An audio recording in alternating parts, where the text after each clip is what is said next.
Grzegorz Chyży, Róże Ogrodowe, witajcie. Kolejny odcinek o cięciu róż, w tym przypadku róża parkowa, dosyć duża, stara.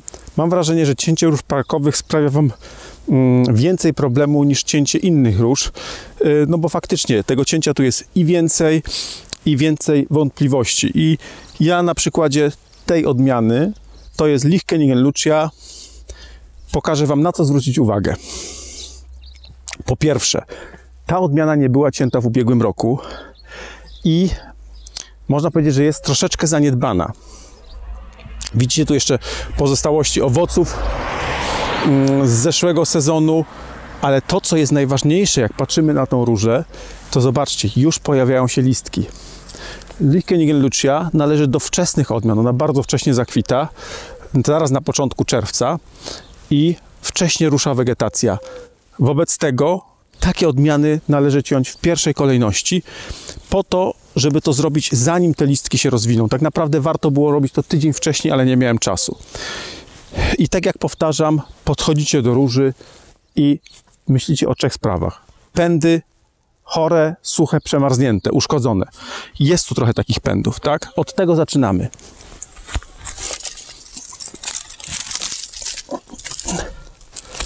Zobaczcie, tutaj jest jeszcze jeden problem. To są krzewy dosyć zaniedbane z tego też powodu, że ani tu nie było plewienia dobrze robionego, ani nie były one zabezpieczane na zimę w tym roku kopczykiem.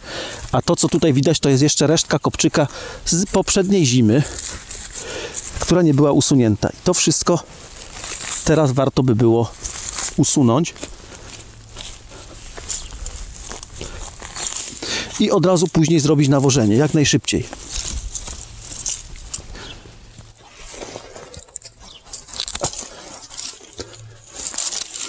O, część pędów sam po prostu wyrywam, one odpadają. Szukam po prostu dookoła krzewu wszystkiego, co jest suche. I raczej szukam u nasady tych pędów, tak? Bo najważniejsze to jest usunąć suche, chore pędy z nasady. Górę będziemy robić sobie za chwilę, wtedy, kiedy będziemy wycinać to siano, skracać. Jeżeli wycinam u nasady chore, przemarznięte pędy, to jednocześnie mogę wycinać pędy stare, tak? Ale ten krzew kilka lat temu, bodajże 2 lata temu, był odmłodzony i tutaj takich starych pędów nie ma. W zasadzie można wszystkie pędy zostawić. I to jest fajne, dlatego że to nam stworzy dosyć bujny szkielet rośliny na cały ten sezon, który będzie teraz.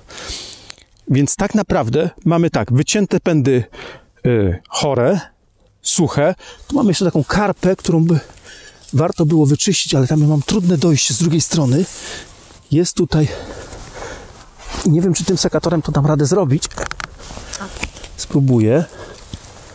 To, co Wam powiedziałem, że dobrze jest, wiele razy już o tym powtarzałem, że dobrze jest wyczyścić tą nasadę krzewu, tą karpę z suchych pędów, żeby nie robić takiego jeża. O, widzicie? To wszystko lepiej jest usunąć, niż żeby to nie zostawało, żeby nam to, przez to ta cała karpa się nie starzała, żeby było miejsce na wyrastanie nowych pędów. Wobec tego to wszystko usuwamy, tak? Mam tutaj usunięte pędy chore, bardzo starych pędów nie widzę. Wobec tego teraz przyjdzie mi wycinać tą drobnicę, bo to jest 3. punkt odnośnie każdego cięcia. Wycinanie drobnicy. Najpierw chore, suche, potem stare, teraz drobnica. I to już sobie będę brał każdą gałąź po kolei i wycinał, tak? Pierwsza gałąź, którą tutaj mam, zobaczcie, takie coś. Wycinam, tą całą końcówkę wycinam, bo ona jest bardzo, bardzo cienka, tak? To wycinam. Tutaj podobnie, to też wszystko cienkie jest. Podobnie tu. I tutaj już zaczynam dochodzić do takiego miejsca, gdzie mam pędy, których szkoda mi uciąć. One są mniej więcej grubości łówka, troszkę czasem cienkie, ale są za długie. Przez to, że one są za długie, tutaj nam wszystko będzie rosło bardzo, bardzo cienkie. Wobec tego skracam je na krótko pędy. i jednocześnie od razu od czasem mi się odsłoni jakiś suchy pęd, którego bym przeoczył, a dzięki temu, że tnę na krótkopędy, to udaje mi się to zauważyć. Tak samo, o, tutaj, widzicie? Tu jest pęd, który też jest uszkodzony, ale on nie był od nasady, tylko tutaj mogę zostawić taki czop, ale tak jak jestem fanem i zwolennikiem cięcia na krótkopędy takich pędów jednorocznych, to jest jednoroczny pęd, w zeszłym roku wyrósł i one cięte na krótkopędy bardzo ładnie reagują. Tu wszystko nabrzmiewa nam, albo czasem nawet pąki śpiące się aktywują u nasady. Tak w przypadku czegoś takiego jak tutaj, prawdopodobieństwo, że tutaj nam się coś uaktywni jest bardzo małe, a jest jeszcze mniejsze, jeżeli ten pęd jest dłuższy i żyje nam ta góra. Bo zobaczcie, tutaj zaczynają nabrzmiewać te pączki śpiące. O, tu i to jest fajne. To jest w ogóle najbardziej fantastyczna sprawa, jeżeli pobudzimy pąki śpiące do nabrzmiewania. Na tym nam powinno zawsze, każdego roku zależeć. Takie coś. Ale jeżeli mamy mocny pęd, który u góry te pąki zaczynają nabrzmiewać tak jak tu, to prawdopodobieństwo, że tutaj niżej nam coś zacznie nabrzmiewać jest prawie że zerowe. Więc można to zostawić tak, a można to po prostu wyciąć całkiem do zera. I mamy następny pęd.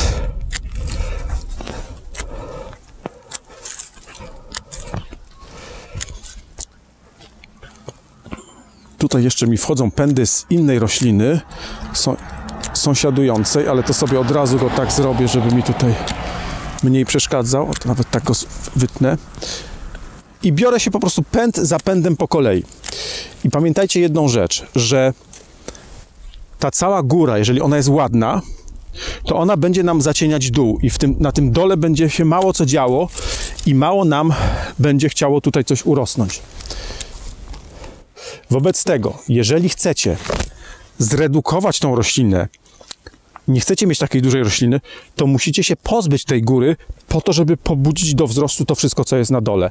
Natomiast jeżeli zależy wam na tym, co jest u góry, mi na przykład zależy na tym, bo to będzie okazale wyglądało, to musicie się liczyć z tym, że tutaj w tej dolnej połowie krzewu będzie się mało co działo i on będzie się w naturalny sposób jak gdyby ogałacał, będzie coraz bardziej łysy.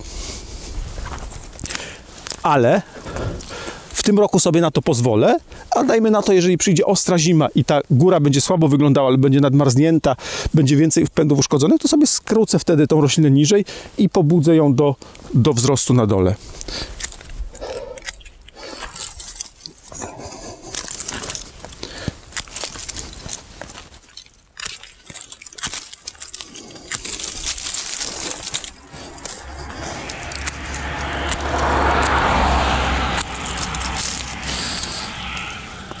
I tak jak mówię, to jest ostatni dzwonek, dlatego że nie powinno się ciąć, moim zdaniem, nie powinno się ciąć takich róż wtedy, kiedy już te młode przyrosty są za duże. Ja zrobię później w połowie kwietnia filmik o tym, jak ciąć róże wtedy, kiedy jesteśmy już pod koniec tego właściwego terminu do cięcia róż i to cięcie powinno się moim zdaniem troszeczkę różnić od tego cięcia, które robimy we właściwym terminie. A moim zdaniem właściwy termin to jest im wcześniej, tym lepiej. Teraz mamy okres, kiedy forsycja kwitnie, czyli ten jak gdyby książkowy, ale jeszcze tydzień temu, 2 tygodnie temu czy 3 tygodnie temu też można było spokojnie ciąć i nawet gdyby ta roślina była przycięta właśnie wtedy, to by było lepiej. Dlatego, że prawdopodobieństwo pobudzenia tych pąków śpiących byłoby większe. O, i tu mamy taki przykład idealny. Widzicie, macie gałąź nie bardzo starą, gdzie ta góra obrodziła nam w pędy dosyć mocne, ładne, grube pędy. One są młode. I teraz ja je będę wszystkie skracał właśnie na te tak zwane krótkopędy. Jeżeli sobie będziemy to robić według tej metody, którą ja powtarzałem, czyli ojciec, syn, wnuk, to mamy tak, ojciec, tu już jest syn, to już jest syn, to już jest wnuk, to jest prawnuk, a to jest prapraprawnuk. Ale jeżeli widzicie, że pomimo tej, że to jest któryś tam z rzędu dalej pęd, wnuk, prawnuk, czy nawet prapraprawnuk, ale jest on mocny, to też warto go zachować. Nie wszystkie odmiany dają taką możliwość, żeby tak budować mocne pędy, bo często jest tak, że już wnuk jest słaby, nie? Ale tutaj jest tak, że one są mocne i zachowuję je. Szkoda mi ich pozbyć się.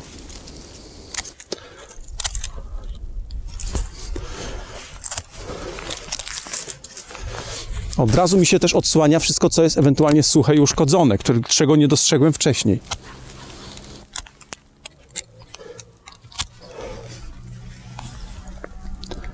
O, cały taki suchy pęd, tak? Tutaj mi została taka końcówka. To sobie odetnę całkiem. O, tu jeszcze mam suchy pęd. I tego sobie nawet mogę tak skrócić, tak? Ładnie zostały mi same krótkopędy. Zobaczcie, ile czasu zajmuje przycięcie takiej róży, dlatego że tych rozgałęzień jest dużo, mnóstwo i tego cięcia jest mnóstwo. Tu mamy bardzo ładny pęd. Zobaczcie, on wygląda jak pęd róży pnącej. Co jest charakterystyczne, to na czym powinno nam zależeć w przypadku róż pnących, jeśli chodzi o sposób prowadzenia, czyli horyzontalne wyginanie pędów. On sam tak po prostu leżał, widzicie? W ten sposób był, potem zaczął opadać.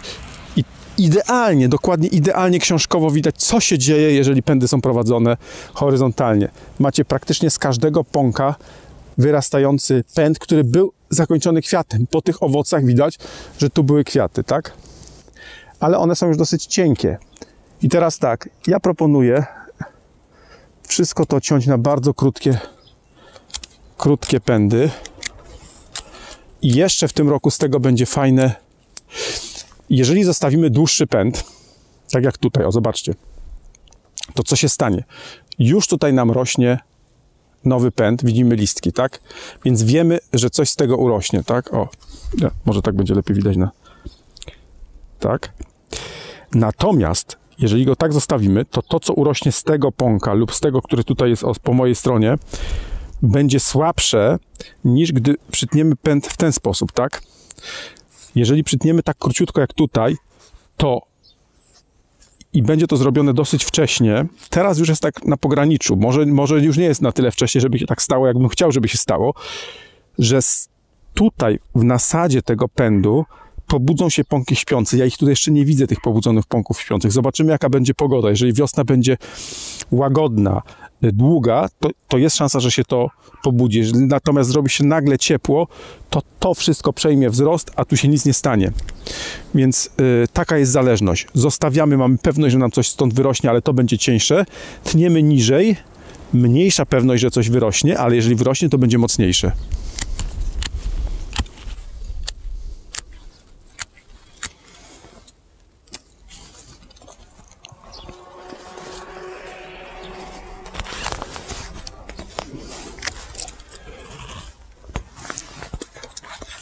Czasem jest tak, że poradniki pokazują, że róże parkowe powinno się praktycznie obciąć o 1/3 i zostawić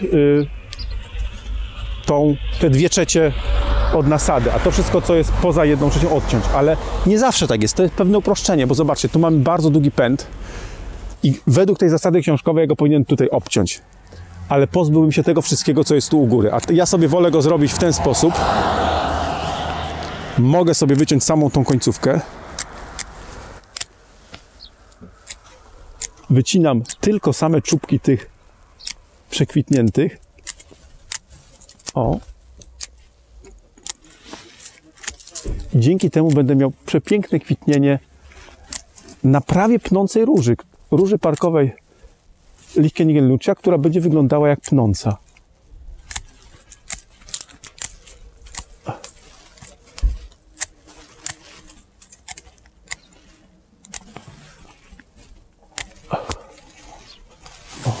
Widzicie?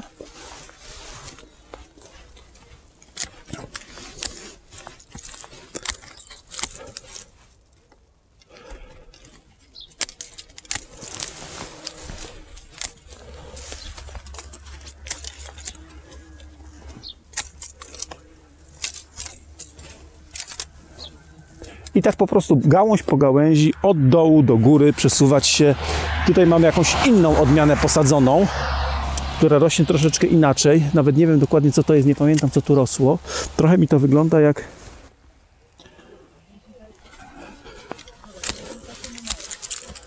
No dobrze, nieważne. Zobaczymy, jak zakwitnie.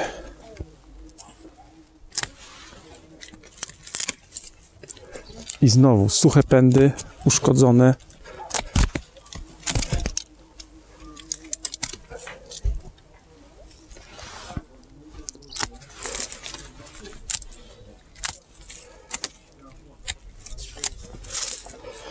Gałąź po gałęzi. Teraz sobie wezmę tą gałąź. To jest bardzo mocna gałąź. I też, jeżeli pęd jest grubości ołówka lub zbliżony do grubości ołówka, zostawiam go właśnie na krótkopędy, a pozostałe tnę. Żałuję, że tego cięcia nie zrobiłem tydzień wcześniej, ale nie było czasu, a na pewno byłoby to z korzyścią dla tej róży.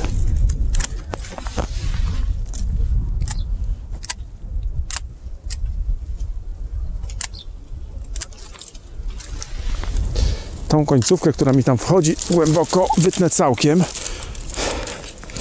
Ona już była dużo drobnego, już taka starawa.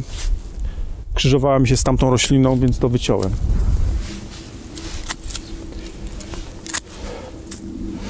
Zobaczcie, tutaj mam bardzo mocne pędy. Bardzo mocne pędy. I jak mam taki mocny pęd, to ja nie będę go ciął bardzo nisko na takie bardzo krótkopędy, tylko zrobię tak, bo jest szansa, że z takiego mocnego pędu i to nam urośnie, i to nam urośnie, i to nam urośnie, czyli wyrosną nam 3 i tak dosyć mocne pędy. Raz, dwa, trzy. Raz, dwa, trzy. I podobnie tutaj. I podobnie tutaj.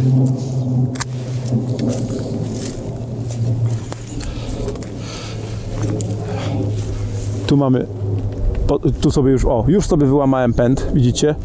Gdybym to ciął tydzień temu, to prawdopodobieństwo tego wyłamania byłoby mniejsze.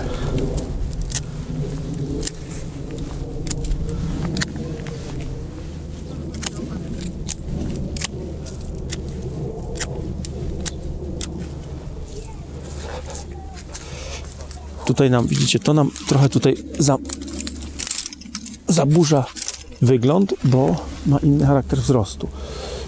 Dobra, to sobie tniemy, to sobie tniemy, to sobie tniemy. To.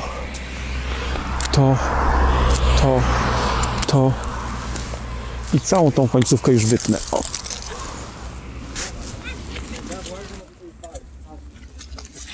I co nam tutaj zostało? Jeszcze nam została ta gałąź. I też na krótkopędy. To jest cienkie, wycinam całkiem. To też jest słabe. Tu mam taką gałąź, ja ją wytnę całkiem, bo tu już mamy cieniznę.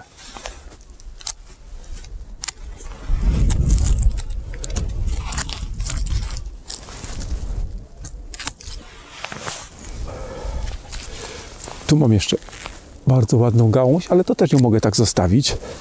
Tu sobie tylko poskracam te drobnice. O. A pozostałe zostawiam.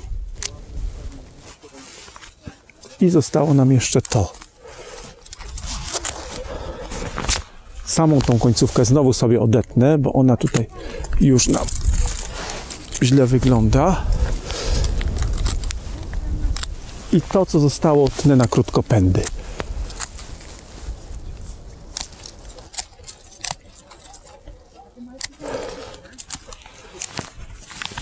I sama góra, to sobie obetnę całkiem i to sobie skrócę na krótkopędy w ten sposób. To tak samo. I jeszcze tu mi zostało. I tu suche. Dobra. W ten sposób przyciąłem różę parkową wtedy, kiedy ani nie muszę jej odmładzać, jest stosunkowo odmłodzona, bardzo dobrze przezimowała, w ubiegłym roku w ogóle nie była cięta i zobaczcie, wypuściła bardzo dużo ładnych, mocnych pędów z ładnymi rozgałęzieniami. Ja te wszystkie rozgałęzienia zachowuję, bo na nich będzie fantastycznie obfite kwitnienie. I to tyle, cała filozofia. nie jest to aż tak trudne, jak się wydaje na początku, jak się podchodzi do tej rośliny i patrzy się na nią, to nie wiadomo, za co się wziąć, co ciąć, co zostawiać. Ale jeżeli będziecie robić to według tego schematu, najpierw suche, potem stare, potem drobne. Dużo prościej jest to robić. Zatem, jeżeli film się podobał, daj lajka, komentujcie. Ja, jeżeli będę umiał odpowiedzieć, to odpowiem na wasze wątpliwości. I subskrybujcie, żeby nie pominąć następnych filmów. Do zobaczenia.